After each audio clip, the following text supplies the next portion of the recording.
So ito, dashcam installation tayo ngayon. So ito yung dashcam ni sir, kinabit na namin since ano pa to, before pandemic pa to. So ngayon nakabit na namin dito sa bagong model ng Mirage ni sir. So 2 days pa lang to bago ilabas. Kakuha lang ni sir. So ayan, wala tayong pinutol na wiring dito, wala tayong in-splice or tinap na wire. So ayan, automatic din siya sa reverse camera niya. Ayan siya. So dito wala tayong ginalaw na wiring dito, wala tayong pinutol. So ulitin natin, reverse tayo. Ayan, automatic siya, nag-review yung camera niya dito sa likod.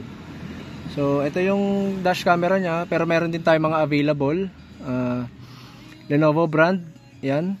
Pero kung meron naman kayong dash camera, pwede nyo naman ipa-install sa akin. So pakita na rin natin yung camera niya sa likod. Yung placement natin ng camera dito, dito na natin siya kinabit sa gitna. So yan, sa mga interested and gusto magpa-install ng mga ganyan camera, dash camera, Android head unit, message nyo lang po kami sa Facebook page namin, Enteng Butingting Garage. Thank you.